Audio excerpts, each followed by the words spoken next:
Hello everybody! Who wants to start out? I mean, what's up guys and gals? I guess I gotta keep it to like the standard greeting that I always use, but you know what? I wanted to vary it up a little bit today. So I scouted the island, there's no moonstone around. Basically a big old barren hunk of rock that pirates have decided they really like. What I would like to do though is I'm gonna try and flag this thing right now. I'm gonna try and put the flags in prominent places. Oh man, I can't flag right there? That's a shame because I really wanted to. You know, maybe I'd put a flag on the top, like with these bigger islands. I don't know if I'll be able to see it correctly from anywhere else, but it's worth a shot. It looks like there's a pirate down there, too. So I guess I'll leave a flag way up here on the top. I don't know if that's going to be completely totally visible, but we've got more murder to do. I've hotkeyed so that my dagger is ready to go and I can shiv a bitch. And so that's exactly what we're going to do. Let's go shiv this guy right over here. This guy's about to be like, dun dun dun, sick. Ah, I am Cortho. Alright, let's see. He turned around. Dun dun dun dun dun. Balls. Parry! Ha! I call this the Parry and Merry stab.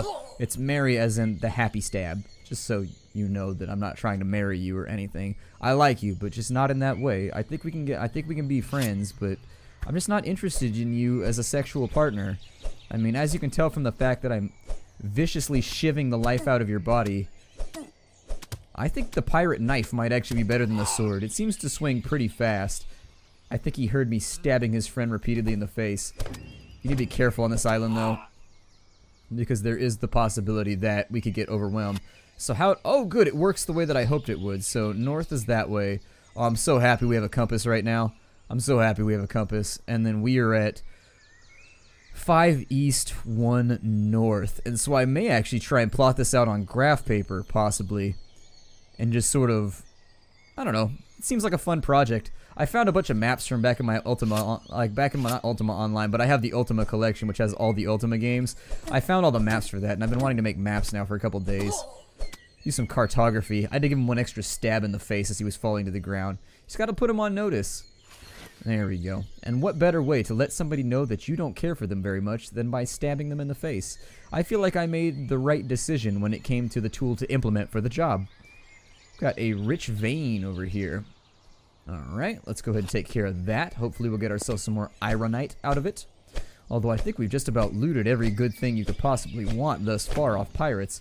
Another ironite, and so ask and ye shall receive. Speak of the devil, and ironite forth shall he bring, in exchange for your salty soul. But we're a pirate already. I feel like our souls are fairly well in jeopardy as it stands. Who cares? We're already over the hump of evil. Why bother trying to go back now? It's too far. To quote Harold and Kumar, it's just too far. Ooh, juicy fruit. Okay, so I will eat the juicy fruit. It says that it makes me run faster. I'm not sure if I'm sold on that selling line just yet. I feel like they may be pulling my leg, and when things pull my leg, I say, hey, a little bit higher to the right. So, I think I might be skirting the line with my PG rating with that one. Come on. Damn you, DPI. Damn you. Alright, so we're gonna hide in some... Never mind, we've been seen. Shiv! Prison mode! Prison mode! San Quentin! San Quentin! Pelican Bay! Alright, so we've got some attainable items, or I'm sorry, salvageable items. Obviously all of the items in this game are attainable, considering I shove them greedily into my bag every chance that I get. I don't think that I found the chest on this island, and a key did drop, I think, so we'll want to keep an eye out for that as well.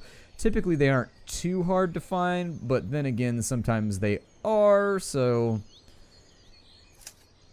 Basically, I just don't get my hopes up. So that flag is up there. Actually, that's fairly visible. Still, just in case, I'm gonna put one beachside too. Maybe on the highest point on the beach, like right here. Yeah, that seems about right. There we go. I like it. I like it. Pirate, hold still. I'm gonna show you a trick. Shazam! Oh man, it didn't kill you. It shot you in the shoulder. Like, no! My possibility of being a pearl diver for a living is now gone. You have punctured my lunga. There we go. So we'll grab that. And then I think there was a bunch of nodes down here. So let's get our node on. Oh yeah, that sexy mining action. Everybody likes a little bit of mining. At least that's what video games have taught me. The popularity of Minecraft and Dwarf Fortress both have led me to believe that people enjoy digging far more than they admit. As long as you don't actually have to like physically dig. Seriously, I had to dig up a stump once. It was the worst. It took forever. It was miserable. It was just like, nope. Nope. And the fact that there are people that just dig stumps for a living, it blows my mind. It's like the fact that there are roofers. Before you get all, people are going to be like, hey, I'm a roofer. I was a roofer too. I understand your pain because I roofed for like 6 years. And it is the hardest job on earth. For those of you considering, I think coal miner might be the only job that would be worse than roofing. I think coal miner and roofing are kind of on even shoulders, only due to the fact that coal miners get black lung. But when you're like a roofer, imagine for a moment, if you will, that it's 120 degrees outside. Imagine then for a moment that you have a bucket of molten tar that you have to mop in order to fix an old roof from the 70s. Let us also imagine that the tar, when molten, becomes extremely, extremely fluid. It is not viscous at all. It flops around just like water in a boiling pot. So, from that we extrapolate that now you are wearing long sleeves, long pants, maybe a mask, and a hat in 120 degree heat. So you're dressed like it's winter, even though it's 120 degrees, and now you've got to mop tar all day. Welcome to roofing. That would be your primer. That'd be like, oh, just be ready for that. Be ready for tar mopping. Tar mopping. There's a reason most roofers stop doing tar mopping once they get like older. Once they get to like their 40s, they're like, yeah, I don't do that anymore. Like, it's funny, my old man's a roofer, and like there are jobs now he just won't take. It's the funniest thing ever. He'd just be like, nah, I don't do that anymore. Because at this point he's approaching like retirement age and he's already like made his bones, you know what I mean? So it's just like, I can give you a number of a guy who will do that, but meh, I haven't done that since the 80s. Nope, absolutely not. Back when I was 25, the money was good and I needed it to feed my kids, I would do that terrible job. But he's like, now I'm mid-50s and I'm pretty happy with how things are going in life, and so I think I'm going to pass that one on to the next generation of roofers. Tar mopping's not even the worst of it. Anytime you got to use a tile saw, that sucks in the summer too, because it dries the air out, or blowing insulation. Oh my god, that's a terrible job too. There's just like every day when you show up as a roofer, you don't know what unique carnival of misery the universe has prepared for you. Like, I had one day, I did this a couple times, where we had to blow insulation, and so it was like this big boxy machine, and it's got shredders inside of it, and watch your hands, because seriously, this is not a safe design machine. Like, there's nothing to stop you from sticking your hand into these big, like, shredder thresher looking things. And so anyways, you got these two big wheels that are turning in there with giant blades on them that chop up the insulation, and you pick up these big bricks of, like, I guess they're about, oh, I don't know, I'd say they're probably about 20 pounds a piece. They're not that heavy. At least they don't seem like they're that heavy until you spent 9 hours that day, like, lifting them over your head and throwing them into the shredder. But anyways, by the end of the day, you'll be, even if you're buff, you'll be pretty sore by the end of the day just lifting those things over and over again. Especially if they don't go down in the baler right, so then you gotta smack them with your fist to break them up a little bit. I was making a smashing motion with my fist like you guys were watching me, but anyways, you gotta throw the insulation into the baler, and then the thing they don't tell you about the insulation is that it's got plexiglass, and so the plexiglass gets these tiny little shards all down in your skin, and so you gotta dress in full clothing for that, just like you would when you were tar mopping, to try and keep the plexiglass off you so you don't end up with a million little plexiglass slivers.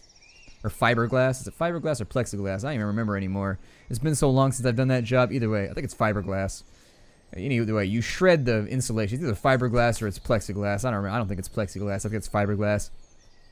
Anyways, you shred that stuff up, and oh my god, you itch for days. Even if you wear like the best clothing ever with that job, it gets all over you, and you've got to wear a gas mask even though you're out in the middle of the sun. Like full clothing, like wool shirts and stuff, so that the fiberglass doesn't get through. Oh man, not a fun job. There's a reason like roofers get paid as much as they do. It is, you've got to pay somebody enough to want to do that job, otherwise they just won't do it. It's a really, really awful job. But it pays the bills. It pays the bills. It definitely pays some rent. That is one thing you can say for roofing, is it pays really well. You can make a lot of money roofing. It's just not pleasant. Not pleasant at all. It's kind of like being a landscaper. You can make a lot of money doing landscaping too, but it's just not a pleasant job. Like, yay, I get to dig stumps all day for a living. I have a friend, one of my friends I grew up with, his dad was a landscaper. And so his dad and my dad used to exchange stories of misery between roofing and landscaping. The joys of manual labor, my friends. The joys of manual labor. I think everybody should have a manual labor job for at least like 5 years. Just put things in perspective. That's why I always talk about how stupid my job is on YouTube. Like, it's mind-blowing to me that somebody pays me to do this on YouTube. It makes no sense whatsoever. And so every now and again, I come across another YouTuber who's just like, man, this job is killing me right now. I'm like, please, dude. Please. This job is not killing you. I was a roofer before I did this job. You want to talk about a job killing you? I don't think I can find you a roofer who's not 35, who doesn't have a bad back, blown out knees, horrible elbows. Like, it's a job that utterly and completely destroys you as a human being. There is not a piece of cartilage left on you that's going to be in one piece by the time you finish this career.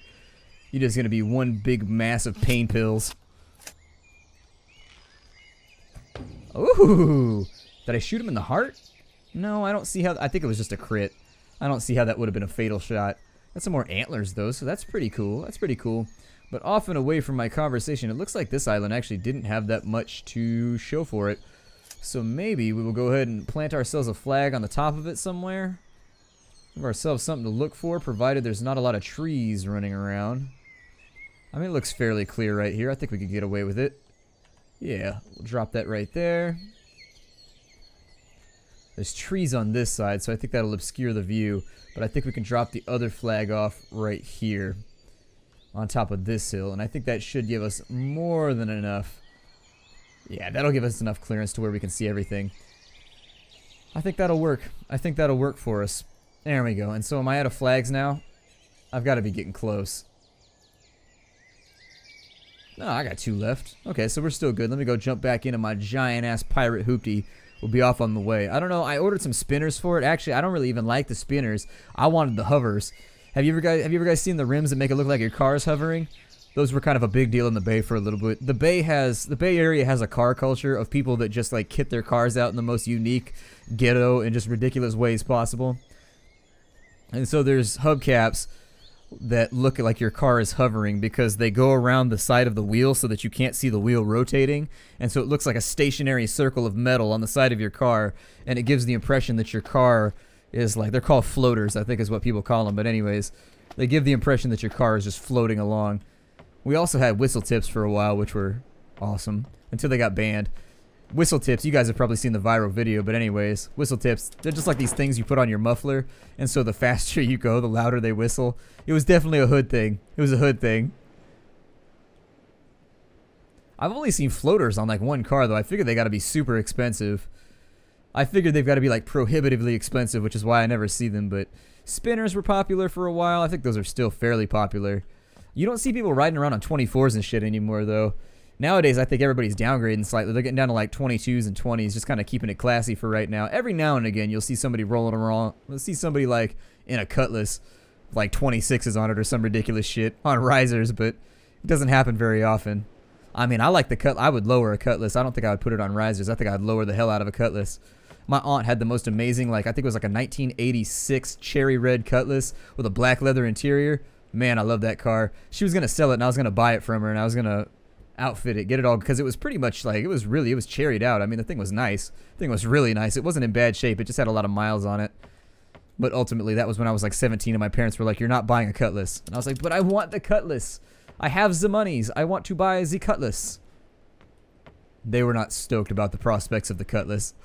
The Cutlass was not a financial gambit they wanted me to undertake. It's all good. I understand.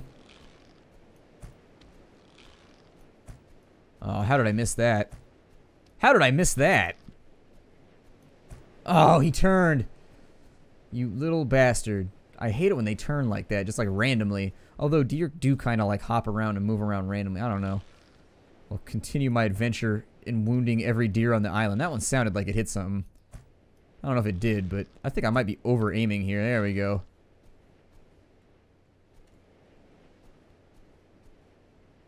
I don't like the uphill shots. You're introducing too many vectors of movement. It gets me all confused. Let me get my arrows back. I probably just used up all my hardstone, but it doesn't matter because I don't need to save it anymore. Because honestly, we have done a really, really good job at fixing stuff. And so the only reason I was hoarding things anyways is because we're fixing things. So now I'm at 4 east, 1 south. I'll start plotting these out once we get a little bit further. I don't have any graph paper right now, so I gotta go buy some. But once we get that taken care of, I think I could actually make a fairly decent map of this location eventually. And then distribute it so that if you wanted to do World 12, you could explore it if you wanted to. You could run around, find cool things. Oh. Sorry, pal. It's just not your day. It is not the day for the deer clan up here. Go ahead and grab that for food. I don't know what I was leaning towards right there. I was going to say something, but then it just kind of like fell off, and I was like, well, whatever. I think I'll just go for it anyways. Sorry about that. Got myself a frog in my throat, so I had to clear it out real quick. Made a fast edit just to remove 5 seconds of me gagging and being like, and not being able to breathe. So, figured nobody wanted to hear me gasp for life for a few minutes, so I decided I'd just go snip, remove it from the docket, remove it entirely. Just get rid of it. Uninteresting. Doesn't need to be a part of this broadcast. I still don't see any flags over there, so I think I might not have hit all of these. Let me drop a couple more over here. I'll probably put this one right below this tree, maybe out in front of it slightly, and then we'll put one on the other end too, just so we only have to go over half the island before we see the flags. I actually wish the flags could be customizable. You can make them a little bit taller, or maybe spend a bit more resources to make an even bigger flag. Just thoughts that I've had along the way. I don't know if that's a good idea to put the flag in the shadow of the tree. It might be hard to see. Instead, it might be a better plan to put it somewhere like right over here, like on the edge of this little peninsula over here. I mean, I don't even know if this qualifies as a peninsula. It's pretty tiny. But putting it out here, it gives you a way that no matter what, you're probably going to see this because there's nothing else on the sandbar. There we go. And so that's there. We haven't hit any of the islands on the other side of the bay. We got about 10 minutes left in the episode, though, so we may be able to. This island, by and large, was actually kind of a bust for us. Not a whole lot of good things here. So, instead of spending our time with the bust, I think we must give our trust to another island. Filled with lust? I don't know. We haven't found any lusty islands yet, unless that's like a side effect of the tree fruit. They might be a powerful aphrodisiac. You might end up in a weird situation with deer running around the hills just like, Moo! Like, no, get away from me, deer. Get away from me. Our love is platonic. Oh, there's Moonstone right there. Ah. Well then, let me invite myself to partake of its delicious facilities. Sometimes I just swing my weapon while I run around. I do that in like every game. Sometimes I don't know. I don't think it's weird. I like to think other people do that. We only got 2 Moonstone right now. We need like 100 Moonstone in order to make that thing that we need. I mean, we need at least 10, but I kind of consider Moonstone to be... kind of like the red coins of this game, where you just got to track it down on whatever your seed is. You got to run out there and find it. I wonder if I can put a fire on my ship. Let's find out. I think this ship might be large enough. If I could build on this thing, I'd be happy. Just cover it in flags. Just ridiculous flags all over it. I'd love to be able to make flags that you could put customizable PNGs on, too. Or JPEGs. So that you could just have, like, your sails as well. I saw, what game was that? I was playing some game where you could put JPEGs on your sails. And what that essentially meant is that after about 5 minutes, everybody just had, like, pornographic sails on their ships. I think it was Arcade. After a while, I think people got banned because I don't remember them being pornographic. They were pornographic for a little bit, but then after that, like, they just became really, really suggestive. Like, they would cut off at just the right spot so that you couldn't ban them for it, but at the same time, you very clearly knew what was happening. Never underestimate the power of gamers to forcefully, let's see here, place awkward situations in front of the general population. What the hell? What did I just do? I didn't mean to do that. No, give my fire back. Now I gotta go to all the effort of clicking these back in again, which took like all of 8 seconds. 8 seconds of my life I'm never gonna get back. 8 seconds of my life right now, Salt. 8 seconds of my life. I'm probably just gonna make a bunch of these right now. I don't see any reason to be... There we go. So we got a bunch of campfires. I don't really have the materials right now to make any more... Hold on, let me make some potions. Make a whole bunch of those too while we're hanging out over here. I saw the shadow of my mast right there. Scared the hell out of me. I thought there was some kind of weird cubic monster coming up out of the water. It's a submarine. It's a periscope. My God, hard to port, hard to port. I had a friend that was a sonar operator on a submarine. Said it was the worst 6 years of his life. He actually said being on a submarine was every bit as miserable as you thought it would be. He said basically it was like a combination of cabin fever and being stuck with the same people all day, every day. And he said you only go to port like every now and again. I mean, he said it was a unique experience, but he said it totally sucked too. He's like, have no qualms about this. It was the worst.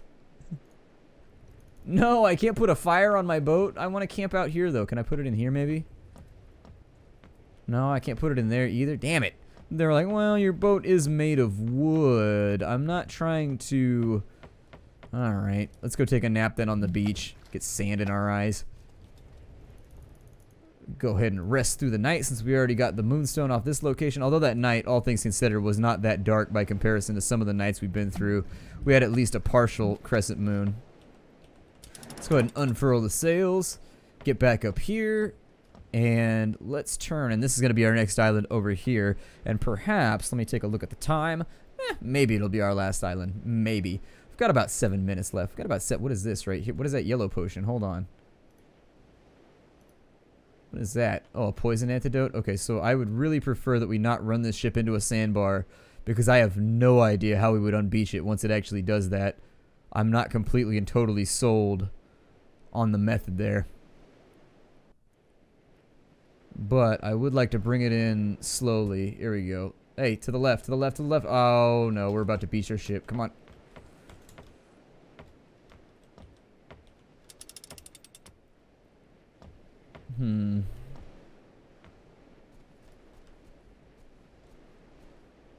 I think that with the tide that should be okay. We'll just have to wait for the tide to come back in. The tide to come back in. There's got to be a joke there about somebody who sells like laundry detergent. Like I was thinking about it in my head, but I just wasn't quick enough. It's like, what? The guy who sells laundry, like he's waiting for the tide to come back in. I don't know.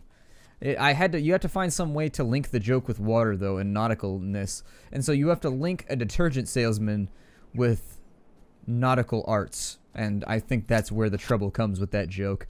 Even if you manage to complete the joke, I think it's definitely going to be a 1%er. I don't think there's a whole lot of naval aficionados out there anymore. I mean, I think there are. Obviously, there's somebody into everything nowadays. But by and large, boating is like a prohibitively expensive thing to do, and so I think a lot of people just don't do it. That or they just have like a kayak or something, you know what I mean? Which is an awesome word because it is the same backwards as it is forward. Same with race car, and same with... There's another one that I'm trying to think of right now. There's a good one. It's a big one, and I can't remember what it is. Damn, it was in my bathroom reader. If you guys have never read the bathroom reader, you should. They're just like these big books of trivia. That's all that it is. It's an enormous compendium of trivia and just random stories about random people and things like that. And they're all true. It's all verified and whatnot. It's like, it's all documented. And they compile it into these big 800-page books that you just leave by your toilet so that if people are bored, they could read it. And actually, there's some pretty good reading in there. You can learn a lot of stuff about a lot of things from the bathroom reader. A surprising amount of knowledge can be gleaned. A surprising amount of interesting and unique, useful knowledge can be gleaned from a book called The Bathroom Reader.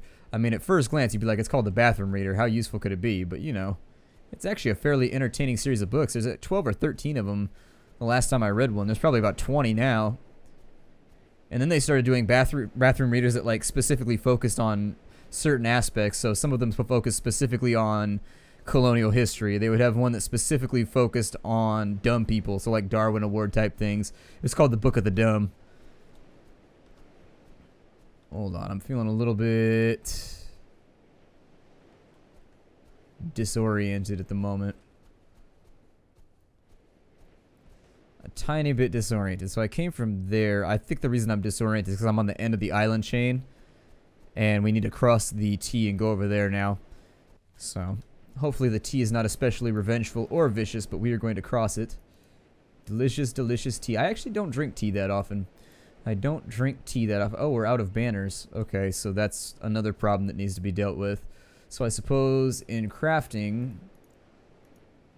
we'll throw together some of this, but we don't really have enough left to finish any of this. So unfortunately, that being what it is, we're going to have to find ourselves some plant fibers or something to make this work. Because if we don't, we will very quickly find ourselves in a situation where we can no longer mark the islands that we've been to. And that's a bit of a letdown. And because I ran out of flags, it removed my equip. There we go. We'll put that one right there so that on each side of the island we now have 2 flags. And then we're going to cross over to there, and that's probably where we're going to go ahead and disengage from this episode. We also need to eat some food. There we go. Eat that right there. That put us right back up. Oh, you can push it out. Okay, so I guess that's how you save your boat should you beach it on accident. We've got really good upper body strength. They don't publicize that much about the main character, but he was actually known for his ability as a ship pusher. It's a job. That's a job in the pirate world. You become the pusher of ships. It's kind of like a lower income version, or it's kind of like the poor man's version of the tugboat. Although every now and again, out here at the bay, you see a tugboat pulling along like a battleship or something. It's the most hilarious thing ever because it's this little tiny boat. It's the tiniest boat ever, and it's like pulling along this enormous destroyer behind it. Out in the bay here, we have a bunch of old warships from World War II. They're moored out there like permanently, and the military has just like never done anything with them. I don't even know if they work anymore. I don't know, but there's a big-ass line that if you live here, you're just kind of used to seeing them whenever you drive into the city or whenever you drive out to like Benicia and stuff like that. Vallejo out there, you can see the bay, and there's a bunch of battleships like out in the middle of the bay that are just anchored there with giant chains. If you want, you can go out there in a boat. I did it with a friend of mine one time. We took a boat out there to the battleships, and we debated climbing up one of the chains because it's a really big chain. It would have been an easy climb. But we figured there's probably some kind of very, very real citation or prison time associated with sneaking onto a military-owned battleship, so we decided to let it go. It was one of our smarter moments as teenagers. Typically, we tended to let like logic and things like that go back in those days, but in that case, we decided to go with it, and I decided that a prison stay probably wasn't in my best interest at that time. I mean, there's got to be some kind of like espionage law or something to get you in trouble for doing that, but yeah, they're kind of cool. If you're in California, you should swing through. You can take a look at them with binoculars, or if you got a friend with a boat, you can go out there and look at them. You can float right up and touch them if you want. Kind of cool to be alongside of them. Give you some perspective for how big those things are. Oh, it looks like I've been over here too. Huh. Alright, so I deployed flags over there. Let's set a course then. Hold on. Pull that about to the right. Let me make sure. I'm going to take a look at all these then and just make sure that I haven't missed anything. We'll go around the horn one more time. I can see my flag up and on top of that one right there. You can see it. So we've been there. You can see the flag on top of that one. We couldn't have hit everything already, did we? We hit all these islands already in this chain? Wow. That's sort of impressive. By now, I hope you guys have probably named the ship. I record these out in advance, so I'm going to try not to record these till I'm almost out again so that I can read your comments on what you want the ship to be named. We can call it really whatever you want. I mean, it could be like the NCS Noodles, you know, if people really wanted it to be like that. NCS McFlapjaw. We could really do that with just about any of our characters, though. Pull this to the left slightly. There we go. It'll even itself out. Did I plant a flag on that one? Doesn't look like I did. I know there's something I missed in this little grouping of islands. That one's, there's a node right there, and I don't tend to leave those behind. I'm so stoked about this ship. This ship is awesome. This ship is one of my favorite things thus far. So yeah, there's a node right there. Is that a rich node? Can't tell from this distance. I don't think it is. Hold on, where's the steering wheel? Let's bring this back about. I'm gonna go in between these two islands and just make sure that I didn't leave a flag on a dumb side of the island, which I occasionally do. This ship doesn't feel as fast as my other one, so I'm thinking this is supposed to be like your moving home base. And then once you have this in a position, you can use it to mark, and then from there you can go out to all the different locations without losing your heading. Just trying to think of practical applications for this ship because it's so enormous that I hope you can get into like ship fights later on. That seems like it'd be super awesome. Pull this thing to the left real fast. There we go. Straighten her out. I don't think I fit either of these islands, so I think that's probably where we'll start off in our next episode. I also don't see a flag over there.